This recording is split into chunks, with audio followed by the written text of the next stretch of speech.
Bismillah ar-Rahman ar-Rahim. Assalamu alaikum. So now I wanted to make a quick video about this fundamental narration, which you might be familiar with. If not, I shall recite it. But really, there's a hidden secret here.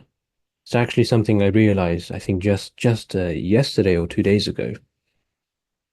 There is something utterly ingenious about this, which shows the really, I won't say superhuman, I don't like that word, but actually the rather, it's really the most realization, the perfect realization of human potential, which is found in the prophets. It shows the genius of a human being that they can do this, and the idea of the absolute genius of the prophets is something which we don't really comprehend or speak about. But there's something profoundly mathematical and ontological here. Before diving into that, Bismillah ar-Rahman ar-Rahim. Right? روي عن النبي صلى الله عليه وسلم قال إن لله وتسعين اسما مئة إلا واحدا مئة إلا واحدا من أحصاها دخل الجنة. Which I have rendered thus, that the Prophet of God spake, Verily God hath 99 names, without fourth one, 100. He who comprehendeth them shall enter the kingdom of God. This is hadith. I've translated this in a very particular way to bring out the meaning. But we have this. So, okay, what does it mean to have 99? Firstly, understand that numbers are not just quantities. In the modern world, we think and understand a number as a mere quantity. That's, 2 is 2, 5 is 5, 123 is 123. 10,000 is literally 10,000. What you must understand is that a number is not just a dead quantity which symbolizes bits of information. Numbers in the deep Platonic Pythagorean conception, which is, the divine conception, is or are realities and meanings. Every number has a quality, a color, a scent, a sound, a harmony, a resonance, a ma'na.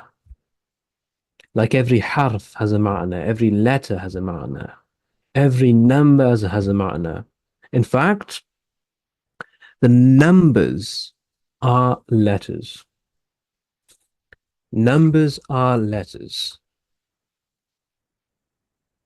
What you should know is that actually there were no numbers. Like 1, 2, 3, 4 is a code or a set of symbols invented later, right? Originally, Alif was one, and that's why, or that won't work, but I'll say Alif was one. In fact, the number one is literally Alif, right? The number one that we write is the first letter of the Arabic alphabet, Alif. That's why it's written like that, right? Mind blown. Ba is two. Jim is three, right? The abjad system. Same as in Greek, alpha, beta, gamma, and so on. So 1, 2, 3 is literally written as this. And I think it might have been left to right, actually. So, but anyway, right? This is what numbers, this is how mathematics was done using letters.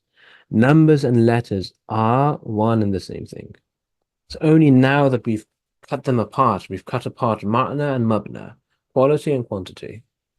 And this is very systematic. This was done for a particular reason, to literally cut the brain in half, to cut the soul out from the body, to split them apart. But this is another much more historical issue, which I won't go into now. That is point number one. So 99 is not just a quantity, it's a quality, it's a reality. 99 is not just Of course, there's a reality where, there are 99 names. There's another hadith in which 99 canonical names are listed. That's fine, right? I'm not saying that's not the case.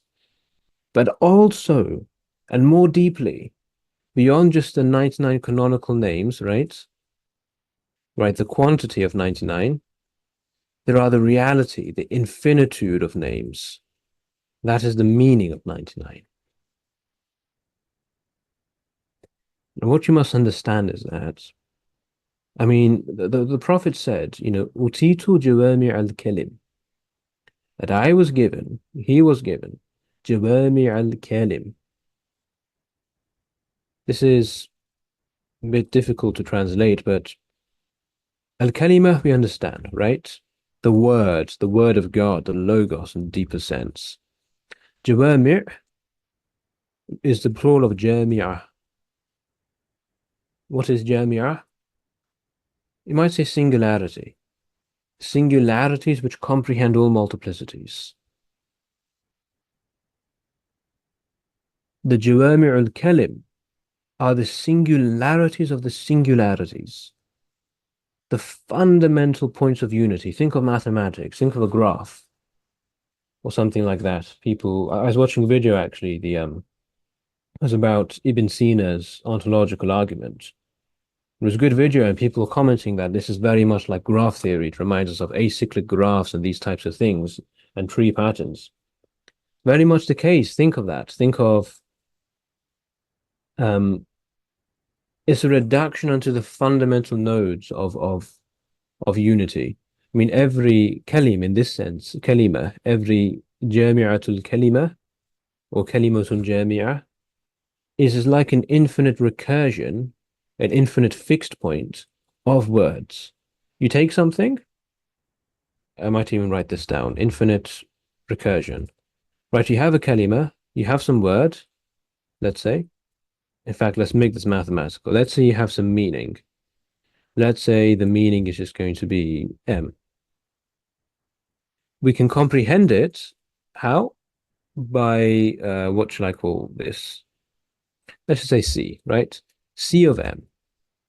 That's the unity behind the meaning M. But now I can comprehend my comprehension, right? You see where this is going. We can form a sequence. M, I comprehend that. I comprehend that again. Let's call that C squared. I keep going. Da, da, da. Then we take the fixed point. We say this. The limit as n approaches infinity of C n m. Let's call that, let's say S of m, singularity of m. Now note that, I'll leave this to you to verify, but the comprehension of the singularity of m is equal to the singularity of m. So the singularity of m, it follows straight from this because this is c to the power of n of m to infinity, but doing c to the power of m plus 1 of m to infinity is the same thing, so they're equal. But that means that this singularity is the fixed point of comprehension. And let's say we keep doing this infinitely many times. What you get to are in the entire tree, the pattern of all of existence collapses down to these fundamental, irreducible nodes. To these fundamental, irreducible nodes, and they are the Jawami' al-Kalim. So every kalima, right, that can be the ma'na, it can be the surah, it can be the fi'l, the actions as well are kalimat. Every single action and thought and state of the Prophet, of the singular human being, that is a manifestation of these Jawami' al-Kalim. So every action and thought is the most perfect action and thought which can be. So if the Prophet says 99, and then he says 100 without fourth one, this has a meaning. Why did he say this? Why did he say 99 and then say 100? And if you say minus one, that's a big mistake. It's not minus one because you can't take away from something which is absolute, right? So what is he saying over here? Or in fact, there's actually another meaning over there. I'll give you a few thoughts over here.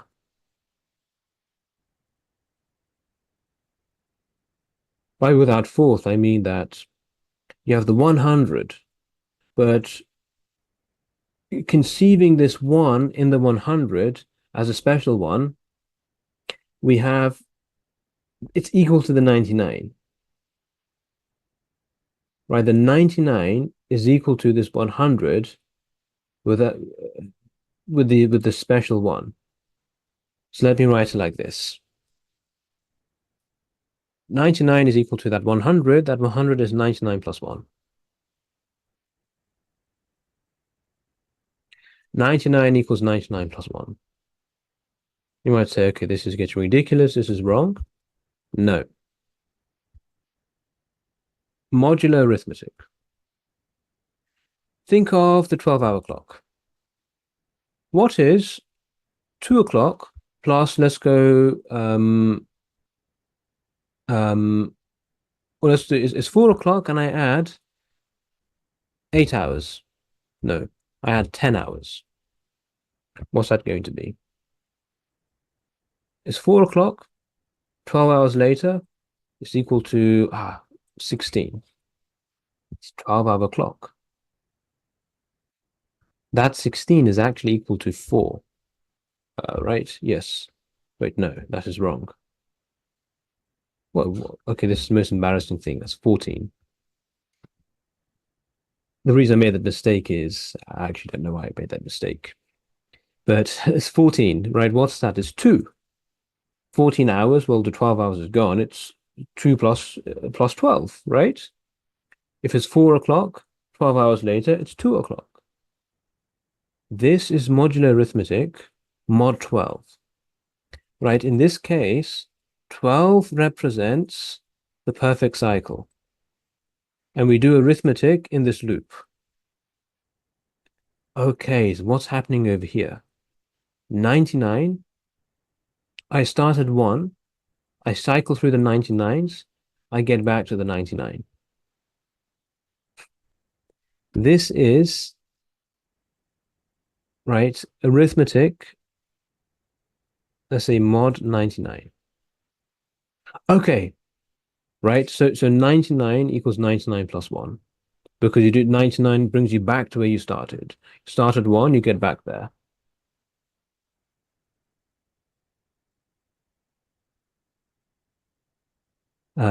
Actually, wait, no. What I really want over here is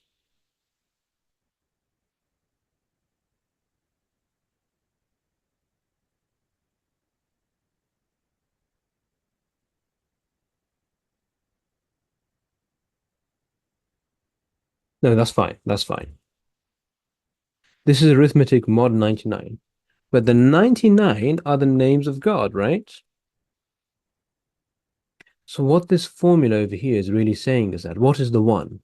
The one is the Ismun Jamir, the name of God, which is not a part of the 99. This is why you cannot minus one. This is a wrong translation. The Prophet chose his words very, very carefully. Illa does not mean except. People who think that they haven't studied deep Arabic linguistics. They have not studied real Arabic linguistics. It's like people who think that la means no.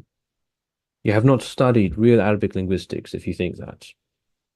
That's just, I'm not even going to explain that too much because it's not that advanced in all frank truth. Um, but what is happening over here is that the name of God, the Wahid, right? Allah, the Ismun Jami', plus the 99 names is equal to the name of God. Maybe I'll phrase it like this. 1 plus 99 equals 99.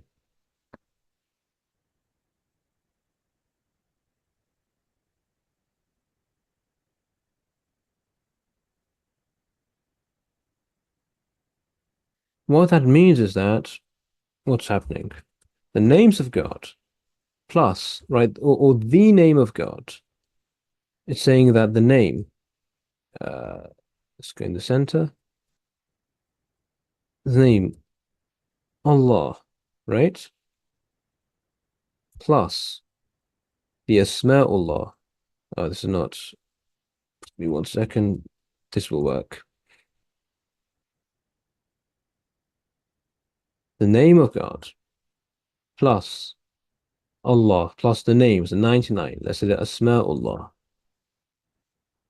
equals what? If it's 99, it's the Asma'ullah.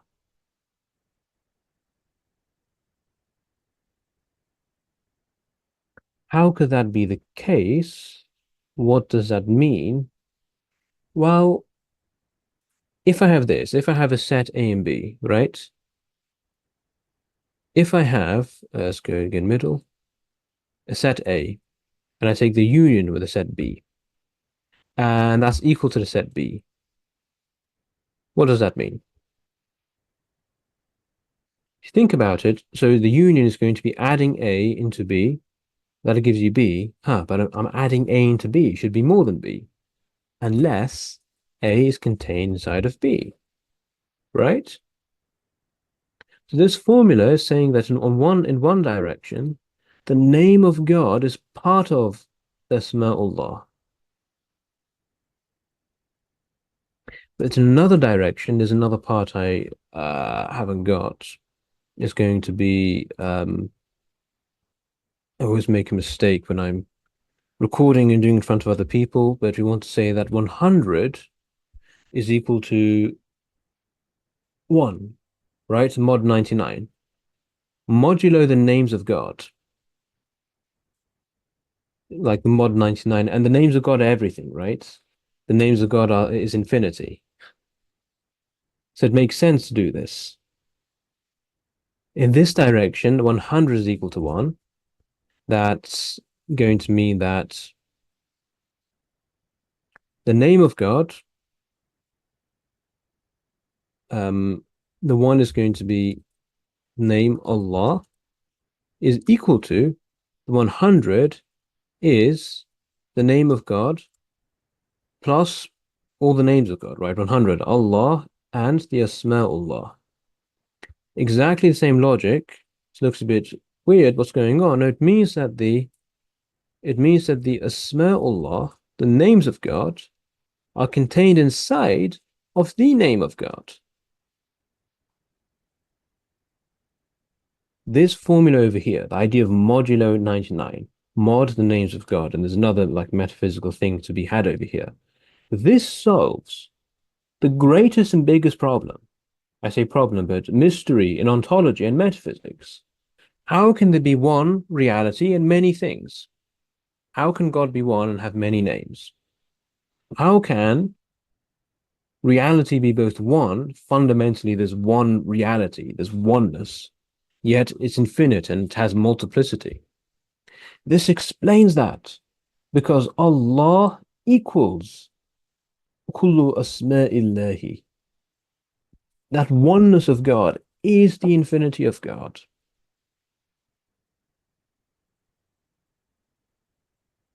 Also, it actually explains the problem of metaphysics. Why is there something rather than nothing? And I won't actually explain why. I'll give it to you as an exercise. Think about this. How does this explain why there is something rather than nothing? And it's completely related. In short, I mean, I was really utterly flabbergasted when I understood what was going on here. And this is just one dimension. I'm not even saying that I have exhausted the meanings here. But to me, this really signals the absolute consummate genius of the prophet. And there's this idea, right, of genius. Poets are people of the highest genius. We know this. Einstein's a genius, sure. But the truth is, a poet is even more of a genius than Einstein. Einstein comprehended, let's say, yes, the some of the mathematics behind general relativity, which is utterly beautiful and astounding. But can he be compared to William Blake? Einstein was studying something, but ultimately he was studying physical reality. The poet is studying something deeper than physical reality. So his genius is more consummate. But now the prophet, in a sense, is the deepest form of poesy, is the greatest form of poetry in I suppose the Greek conception, right? That there's something divine, a divine madness about poetry, as Plato says in his Ion. The greatest, most consummate genius of the human intellect is the genius of prophecy. This is just one sentence. The prophet didn't sit down and think about this. He just said it with absolute spontaneity, a natural ebullition of his mind, a completely spontaneous emanation of his intellect was this one sentence, framed most perfectly with these words. And now understanding this makes me excited to study hadith. But now if we understand that this is the genius found in the hadith, what can be said about the genius found in the Quran? And let's leave that there and take up with this more later. Assalamu alaikum wa rahmatullah.